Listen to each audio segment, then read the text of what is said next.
मित्रों, तो हम अपना एक बहुत इंपॉर्टेंट चैप्टर इस वीडियो में डिस्कस करने वाले हैं। उसके मोस्ट इंपॉर्टेंट क्वेश्चंस को करेंगे, जिसका नाम है dual nature of matter. JEE mains हो चाहे जे एडवांस, दोनों के पॉइंट ऑफ व्यू से बहुत इंपॉर्टेंट चैप्टर है। तो बिना देरी के स्टार्ट करते हैं। ये पहला क्वेश्चन आपके सामने आ रहा है।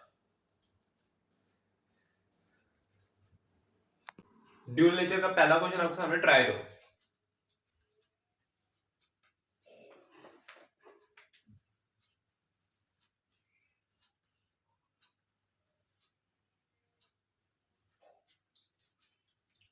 इस क्वेश्चन में कहा गया the D Broglie wavelength of the electron have kinetic energy E is lambda. If the kinetic energy of the electron becomes E/4, then the de Broglie wavelength will be.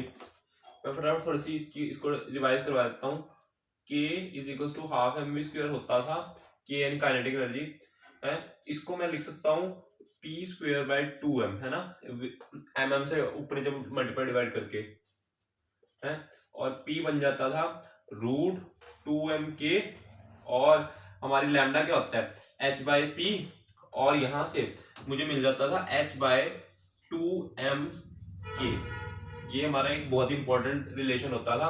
अब हमसे कहा गया है कि अगर k की वैल्यू क्या है, मतलब काइनेटिक एनर्जी कितनी है E, तो इसका लैम्डा है, मतलब लैम्डा दे रखा है h/2me, है ना। ये चीज देखो यहां से मुझे साफ पता चल रहा है lambda is inversely proportional to √e, इसलिए मैं कांस्टेंट्स को नेगलेक्ट कर सकता हूं। तो यहां से आ जाएगा lambda by lambda dash is equals to root के अंदर e डैश बाय e, है ना। ये कर सकता हूं मैं, बिल्कुल कर सकता हूं। e डैश न्यू e है, जब लैम्डा डैश हमारी वेवलेंथ होगी तब e डैश इसकी काइनेटिक एनर्जी होगी, लेकिन हमें e डैश की वैल्यू दे रखी है E/4, तो ये हो जाएगा lambda upon lambda dash is equals to E/4, E cancel. तो यहां से मुझे लैम्डा डैश मिल जाएगा 2 लैम्डा के इक्वल। बात क्लियर है, लैम्डा डैश आ गया 2 लैम्डा के इक्वल। अब देख लो कौन सा ऑप्शन है, सी ऑप्शन तुम्हारा सही है, देख लो।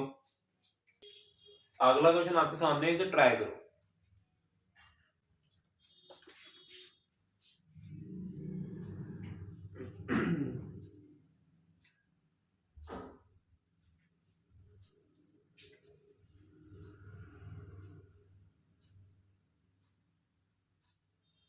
क्वेश्चन में कहा गया a proton moving with 1/10 of velocity of the light has the certain de Broglie wavelength of lambda.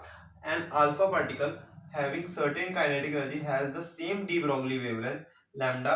The ratio of the kinetic energy of the proton and that of alpha particle is.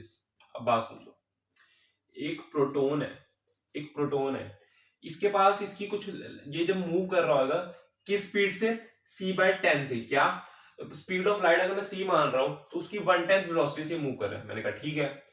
उसके बाद क्या, उसके बाद इसके बाद जो de Broglie moving की वजह से इसको उसको लैम्डा आ रहा होगा, वो उसकी वैल्यू होगी लैम्डा। मैंने कहा ठीक है चलो। एक अल्फा पार्टिकल भी है मेरे पास, इसकी भी कुछ स्पीड होगी, v डैश कह देते हैं। अब कह रहे हैं जब ये मूव कर रहा है तो इसके पास जो लैम्डा आएगा वो सेम आएगा, इसके पास लैम्डा सेम आएगा। मैंने कहा ठीक है, चलो ठीक है, ये बात भी है। तो अब क्या हमें क्या पूछे, काइनेटिक एनर्जीज का रेशो पूछा है दोनों की। अब एक बात याद रखो, बात याद रखो, ये टेबल याद रखना है, ये टेबल को याद रखना। ये मासेस है, मासेस का रिलेशन, बल्कि मैं मास नहीं बता रहा, मासेस का रिलेशन बता रहा हूं। किसकी टर्म्स है, मास ऑफ प्रोटॉन की टर्म में। अगर प्रोटॉन है, उसका मास अगर मैं कहूं mp है, क्योंकि इसमें ज्यादा रेशियोज के क्वेश्चन आते हैं। और मास ऑफ इलेक्ट्रॉन वो क्या होएगा, मास ऑफ इलेक्ट्रॉन की बात हो रही है, चार्ज की बात नहीं हो रही, मास की बात हो रही है, वो होएगा mp/1836। और मास ऑफ क्या, अल्फा पार्टिकल, वो होएगा mp into 4। और अगली चीज मास ऑफ ड्यूट्रॉन होएगा, मास ऑफ ड्यूट्रॉन होएगा 2 mp। क्या बात इतनी क्लियर है? इस टेबल को नोट करो और फिर देखो इस टेबल का कमाल। ठीक है, ये इनके मासेस है, ये है मासेस, ठीक है, और ये पार्टिकल्स है सारे ऊपर वाले। अब इसको सॉल्व करते हैं, सॉल्व कैसे करेंगे? क्या मुझे ये रिलेशन पता है? Lambda is equal to h by root के अंदर 2m k, पता है। लैम्डा यानी कि हो गया, lambda is inversely proportional to root m k। इसको मैं लिख लेता हूं lambda upon 1 upon lambda 2 is equals to m2 by m1 k2 by k1 के ऊपर रूट। क्या ये बात क्लियर है? अब हमारा रिलेशन कहता है, इसको मैं कहाँ सॉल्व करूं? देखो ये तुमने नोट कर लिया होगा, अब मैं इसको यहाँ पे फिर से सॉल्व कर रहा हूं। देखो लैम्डा 1 और लैम्डा 2 सेम है। इन्होंने कहा है कि अल्फा पार्टिकल और प्रोटॉन के लिए जो हमारे पास दोनों के लिए जो लैम्डा आ रहा है वो सेम है, तो यहाँ पे तो ये 1 ही बन जाएगा। 1 is equal to root m2 यानी कि अल्फा पार्टिकल। मैं इसको अल्फा और प्रोटॉन ही लिख देता हूं, अल्फा और प्रोटॉन।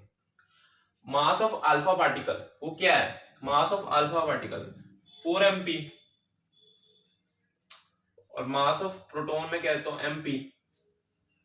काइनेटिक एनर्जी का रेशियो में निकालना है, ठीक है, ये भी k अल्फा बाय के पी, दोनों तो स्क्वेयरिंग कर दे तो ये बन जाएगा mp या mp तो कट गया, तो k अल्फा बाय के पी बन रहा है, k अल्फा बाय के पी बन रहा है 1/4। अब ये देख लेते हैं कि k अल्फा बाय के पी पूछा है या के पी बाय के अल्फा पूछा है, ये चेक कर लेते हैं फटाफट। Ratio of kinetic energy of the proton and alpha particle, यानी कि के पी बाय के अल्फा पूछा है, तो ये आ गया 4/1।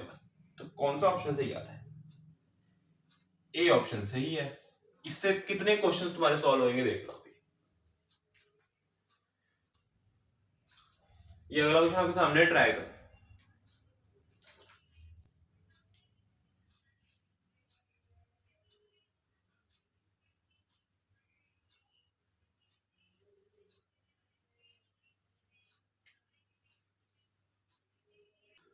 इस क्वेश्चन पे आगे, an electron isolated with the potential difference V1 has de Broglie wavelength lambda.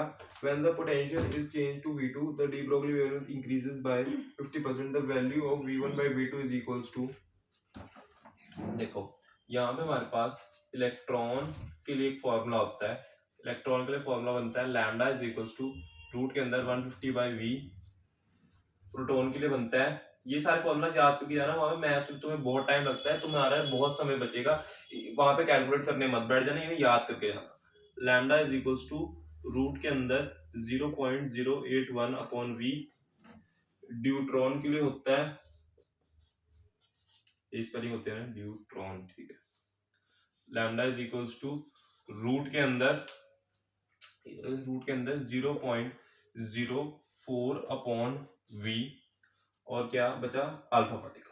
Alpha particle के लिए होता है lambda is equals to root के अंदर 0.0102 अपॉन वी, ठीक है। ये सारी वैल्यूज याद करके, ठीक है। देखो आपने स्क्रीनशॉट ले लिया होगा इसका, है स्क्रीनशॉट ले लिया होगा। अब जल्दी सुनो, इन्होंने कहा गया है electron is isolated with potential difference V1 of de Broglie. Electron की बात हुई है ना, तो फॉर्मूला क्या बनेगा? इलेक्ट्रॉन के लिए फॉर्मूला बनता है lambda is equals to 150 by V. हमसे कहा गया है पोटेंशियल डिफरेंस V1 और डी ब्रोगली वेवलेंथ है लैम्डा।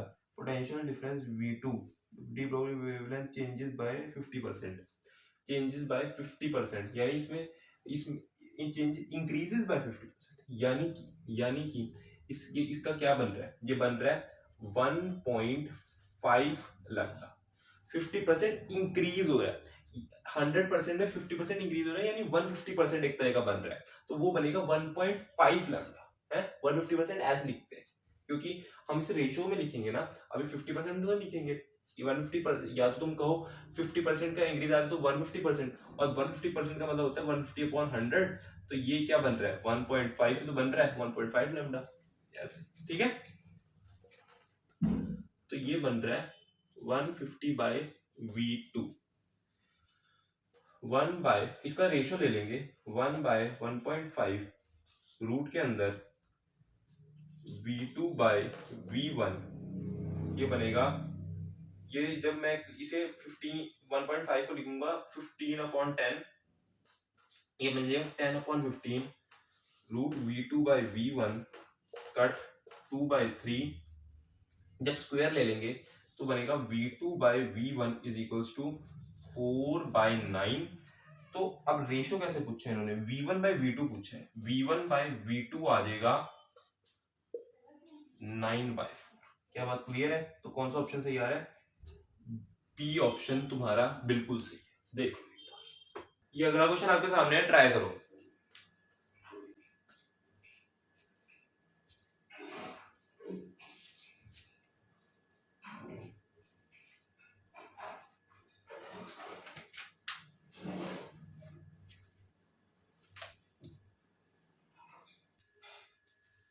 देखो इस क्वेश्चन में हमसे कहा गया two particles move at right angle to each other, their de Broglie wavelength λ1 and λ2 respectively, the particles suffer perfectly inelastic collision, the de Broglie wavelength lambda of the final particle is given by। देखो ये दो particles है, ये इसका momentum मान लो चलो p1 है, इसका मोमेंटम p2 है, ऐसे मूव कर रहे हैं, एक पॉइंट आया, इनके बीच में इनलास्टिक कोलिजन हुआ, अब ये एक ही पार्टिकल बन के इस साइड ऐसे मूव करेंगे।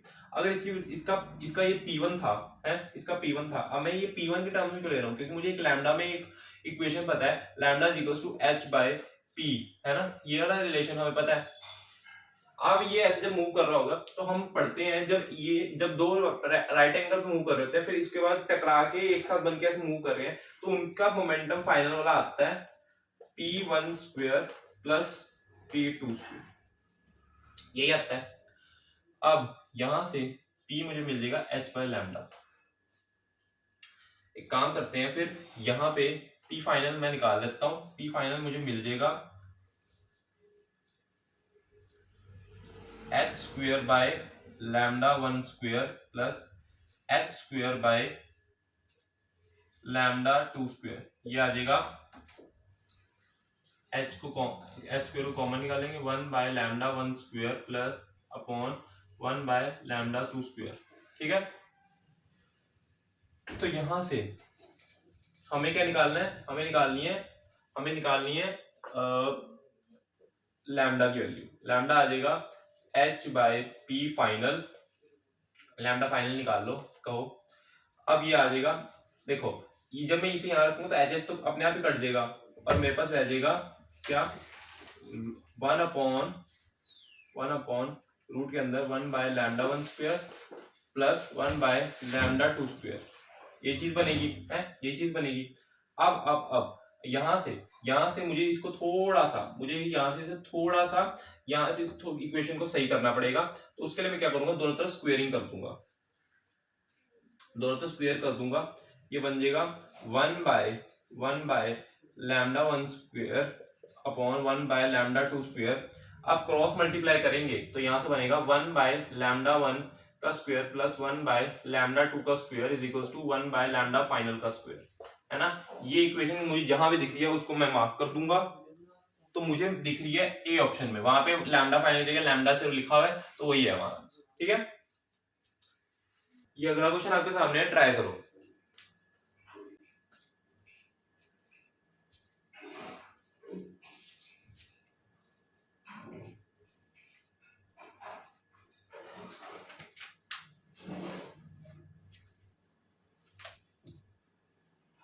क्वेश्चन कहा गया, a metallic surface is illuminated with radiation of wavelength lambda.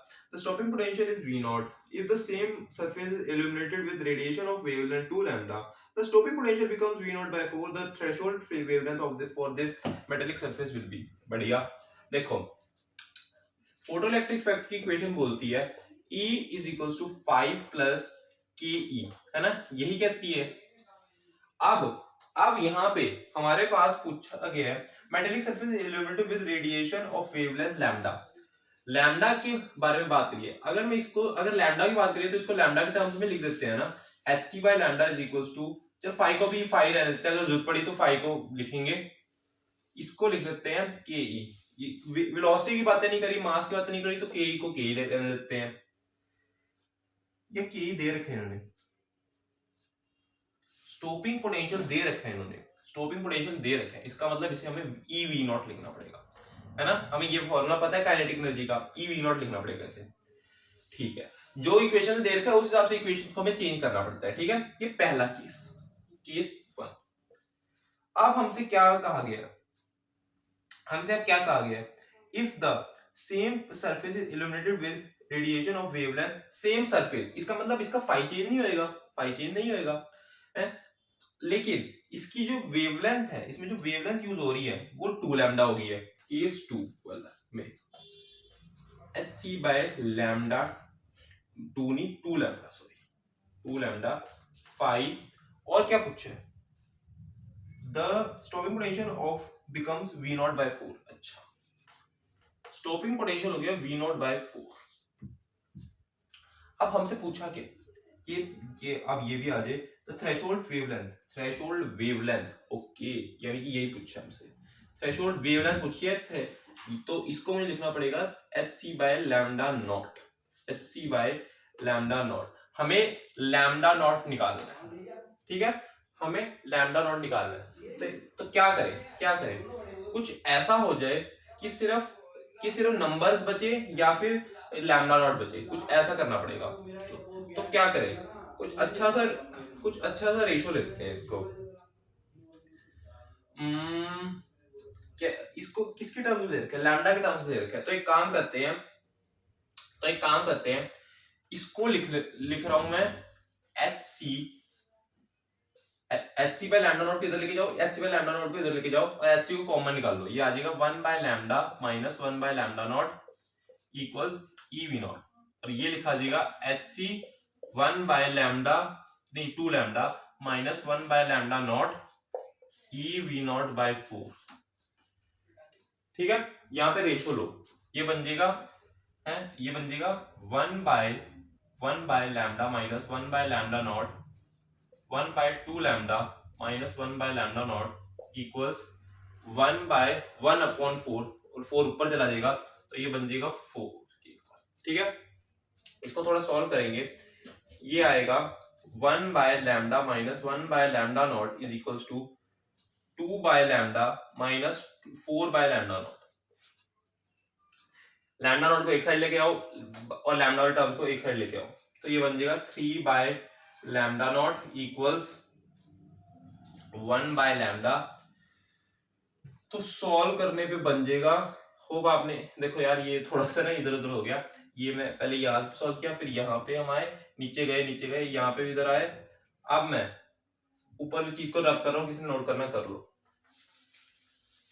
Finally अभी हम यहाँ पे हैं, तो यहाँ पे आ जाएगा लैम्डा नॉट हमें निकालना है, lambda naught is equals to 3 lambda, है ना, lambda naught is equals to 3 lambda, lambda naught is equals to 3 lambda. तो कौन सा ऑप्शन सही आ रहा है, किधर गया क्वेश्चन, ये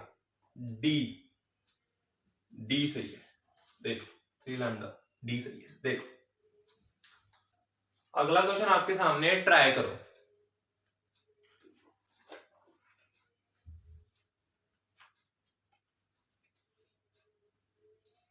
ये थोड़ा स्टेटमेंट वाला क्वेश्चन है, इसमें 5 स्टेटमेंट दे रखी है, उसके बारे में बताना है। In photoelectric effect the photo current is proportional to the intensity of the incident radiations. इसका कहने का मतलब है फोटो करंट जो है क्या प्रोपोर्शनल है, photo current is proportional to intensity of radiation जो भी है। ठीक है,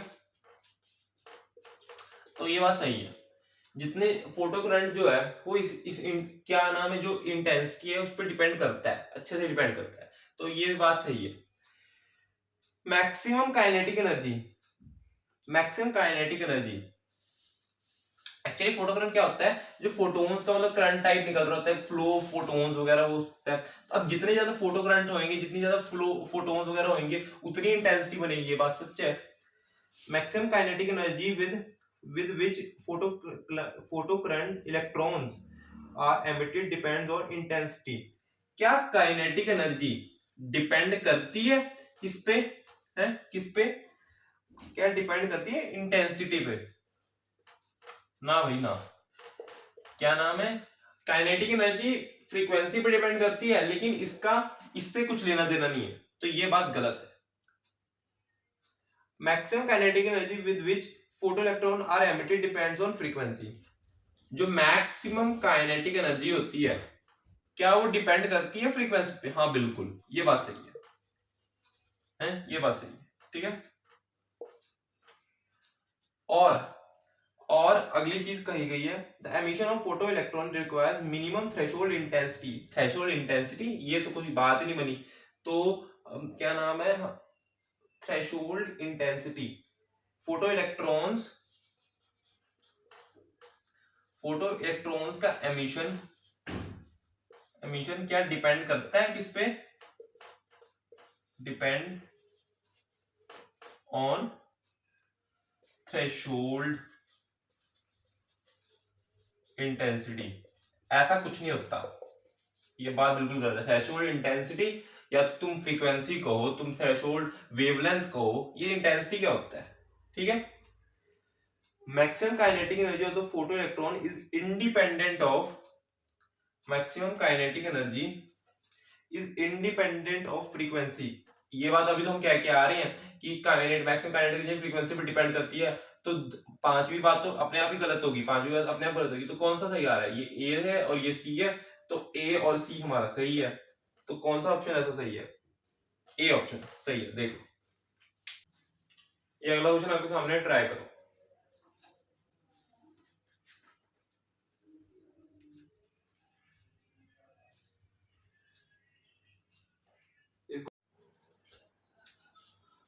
अब इस क्वेश्चन हमें कहा गया है, the electric field at the point associated with the light wave is given by this equation. Electric field की कुछ इक्वेशन दे रखी है, एच की कुछ वैल्यू दे रखी है। If this light falls on a metal surface having a work function 2.5 electron volt, the maximum kinetic energy of the photo electron will be। देखो सबसे पहले E की वैल्यू दे रखी है, किसकी इक्वल, E की वैल्यू दे रखी है, इक्वेशन दे रखी है 200 sin 6 into 10 raised to power 15 t sin 9 into 10 raised to power 15 t, ये दे रखी है। ये है तुम्हारा ओमेगा 1, ये है ओमेगा 2। ओमेगा होता है 2 पाई म्यू, जितना ज्यादा ओमेगा होएगा उतना ज्यादा म्यू होएगा। और काइनेटिक एनर्जी मैक्स दे रखी है, तो म्यू ज्यादा होना चाहिए। काइनेटिक मैक्स निकालिए तो म्यू ज्यादा होना चाहिए। तो ओमेगा 2 को पकड़ लो, क्योंकि इसकी वैल्यू ज्यादा है तो म्यू भी ज्यादा होएगा। तो हमारे पास बनेगा, क्या बनेगा, हमारे पास काइनेटिक एनर्जी की वैल्यू, हमारे पास एनर्जी होती है क्या, एनर्जी हमारे पास क्या होती है, सबसे पहले एनर्जी को पकड़ो, एच म्यू, ये बन जाएगा एच ओमेगा बाय 2 पाई। यहां से बन जाएगा एच की वैल्यू बनेगी, एच की वैल्यू होगी 4.14 into 10 raise to power -15। Omega 2 है ये, omega 2 9 into 10 raise to power 15, 2 into 3.14, 2 से 2 कैंसल, ये बन गया 2.07, 10 की पावर -15, 10 की पावर 15 कट गया, तो इसको सॉल्व करके बनेगा 3, 6 और 18 upon 3.14। Kinetic photo electric effect की इक्वेशन के हिसाब से E is equals to 5 plus K E max होता है। के ई मैक्स की वैल्यू बन जाएगी E माइनस 5, E माइनस 5। तो यहां से काइनेटिक एनर्जी मैक्स बन रहा है, ये वाली जो चीज है ये क्या है, ये है E माइनस 5, 5 क्या है 2.5, ठीक है, ये काइनेटिक एनर्जी मैक्स ही है। मैंने कुछ नहीं किया, सिंपल फोर्ड इलेक्ट्रिक इफेक्ट की इक्वेशन लगाई है, उसमें ई और फाई की वैल्यू डाल देना, यही चीज बनेगी। अब ये ध्यान से देखो 3.14, इसको सॉल्व करने का तरीका देखो। अगर ये 3.14 6 से मैं मल्टीप्लाई करूं तो ये हो जाएगा 4 2 8 18.84, थोड़ा सा 18.63, इससे ज्यादा है ना, थोड़ा सा ज्यादा है, तो कहीं ना कहीं इससे थोड़ा सा मैं कम लूंगा तो आंसर आ जाना चाहिए। तो मैं एक काम करता हूँ, जब मैंने 6 से मल्टीप्लाई किया तो ये आंसर आ रहा था 18.84। एक काम करते हैं, फिर इसको इस डिवीजन को हम 5.9 लेते हैं। 5.9 माइनस 2.5, सबसे क्लोजेस्ट वाला लेते हैं ना, तो ये आ जाएगा 3.4। तो कोई ऐसा ऑप्शन है क्या? हाँ है, डी ऑप्शन तुम्हारा बिल्कुल सही है। अगला क्वेश्चन तुम्हारे सामने है, ट्राई करो।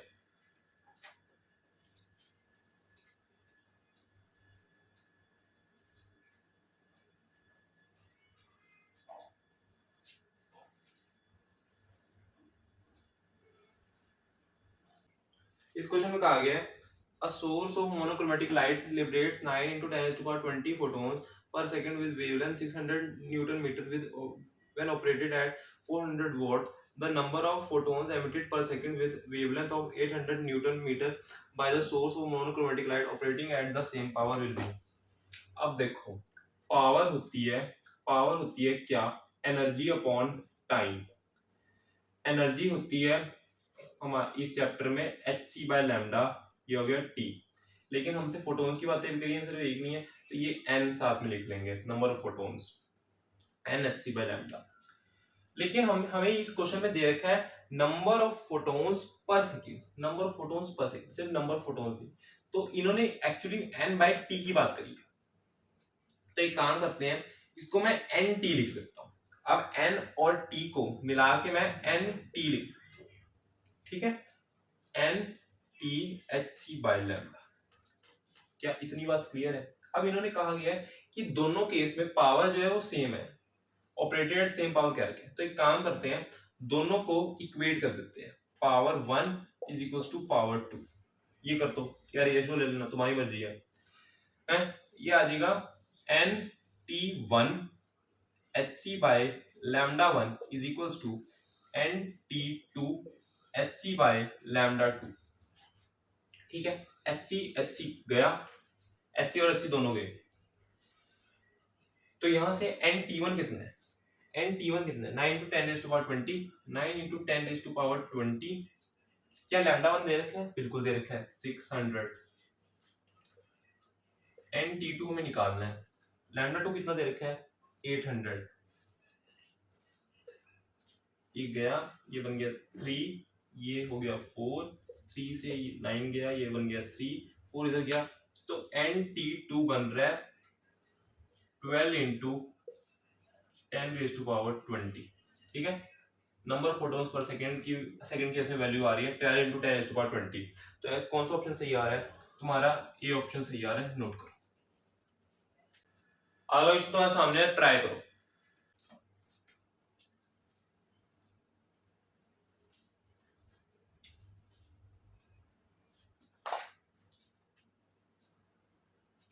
इस क्वेश्चन में कहा गया an electron beam is accelerated with potential difference v to hit the metallic target to produce x-rays. It produces continuous as well as characteristic x-rays if the lambda min is smallest possible wavelength of x-ray in the spectrum of variation of log lambda min with log v is correctly represented in।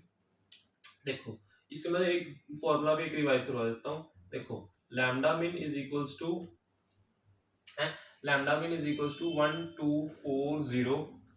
1240 upon V. देखो, अगर lambda मिन क्या है angstrom में, तो ये आएगा, लेकिन अगर न्यूटन मीटर में है तो क्या आएगा?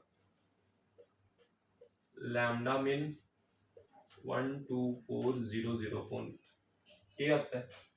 लेकिन अब फिलहाल इस क्वेश्चन के लिए इस चीज की जरूरत नहीं है, तो हम एक ही फॉर्मूला लेते हैं। एक काम करो, दोनों तरफ लॉग लो, लॉग लैम्डा मिन,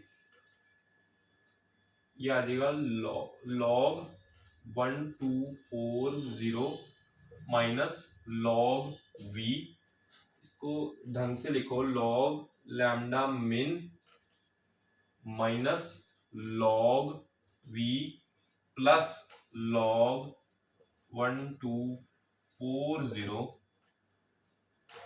ठीक है। अब ये इसको मैं कंपेयर कर रहा हूं, y is equal to m x plus c से।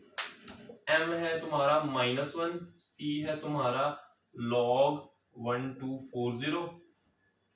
इसका मैं अगर ग्राफ बनाऊंगा वो आएगा log लैम्डा मिन, ये है log v, इसका ग्राफ कुछ ऐसा सा बनेगा, ठीक है, ये ग्राफ बनेगा इसका। तो कौन सा ऑप्शन सही आ रहा है? सी ऑप्शन तुम्हारा बिल्कुल सही है। देखो बस ये लास्ट क्वेश्चन है, एक बार से ट्राई करो, ये भी अच्छा क्वेश्चन है।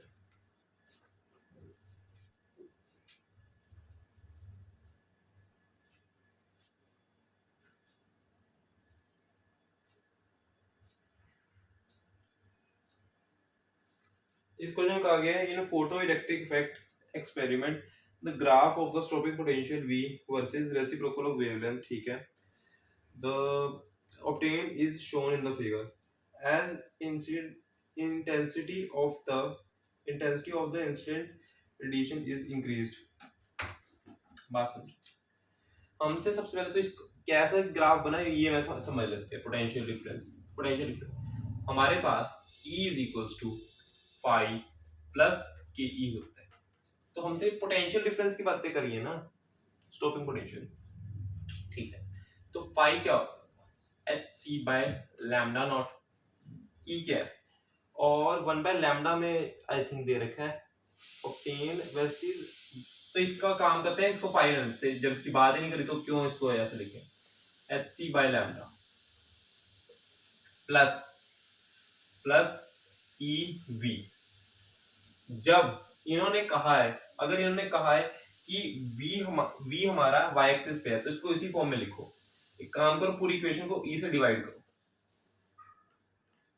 e lambda phi by e plus v, तो यहां से v बन जाएगा इसके equal H C by E one by lambda minus phi by E. क्या यही बात है? बिल्कुल सही। तो यहां से तुम्हारा कुछ ऐसा सा ग्राफ बन रहा है, P वर्सेस 1/लैम्डा, ठीक है। इक्वेशन ऐसे बनेगी y m x plus c, ठीक है। अच्छा, इन्होंने क्या कहा गया कि as intensity of the incident radiation is increase straight line shifts to right. Straight line shifts to right, क्या स्ट्रेट लाइन का जब कोई फर्क आता है जब हमारे पास चेंज होता है, ये मैंने सिर्फ बताने के लिए करा, वरना इसका आंसर डज नॉट चेंज है। तो कौन सा ऑप्शन है? Does not change. Slope straight line gets more steep, straight line shifts to left, आप does not change. D option तुम्हारा बिल्कुल सही है, क्योंकि लैम्डा और वी का देखो फोटो किससे, इंटेंसिटी से कोई लेना देना नहीं, ठीक है। देखो होप आपको ये चैप्टर समझ में आएगा, चीजें क्लियर हुई, कॉन्सेप्ट क्लियर हुए होंगे। मैंने ज्यादा टॉपिक्स को इस वीडियो में कवर करने की कोशिश करी थी क्वेश्चंस के थ्रू, मैंने सारे कॉन्सेप्ट को रिवाइज कराने की कोशिश करी थी। मैं एक्स्ट्रा कॉन्सेप्ट से बताता चल रहा था कि भाई इसमें ये हो सकता था, इसमें ये हो सकता था, वो सारे आपको समझ में आए होंगे। अगर कोई भी दिक्कत हो आप कमेंट्स में तो लिख ही सकते हो, ठीक है, मैं उसमें रिप्लाई कर दूंगा। बाकी ये चैप्टर ज्यादा मुश्किल नहीं है, और लेकिन जेईई मेंस के पॉइंट ऑफ व्यू से और जे एडवांस के पॉइंट ऑफ व्यू से बहुत इंपॉर्टेंट चैप्टर है, और इसके और एडवांस क्वेश्चंस भी हम देखेंगे, लेकिन एमआईटी में ये जेईई मेंस की सीरीज चल रही है तो उस हिसाब से देखते हैं। फिर भी मैंने काफी अच्छे लेवल के क्वेश्चंस इसमें लिए थे, ठीक है। बाकी आपको ये वीडियो अच्छी लगी तो वीडियो को लाइक कर देना, चैनल सब्सक्राइब कर देना। Okay, thank you.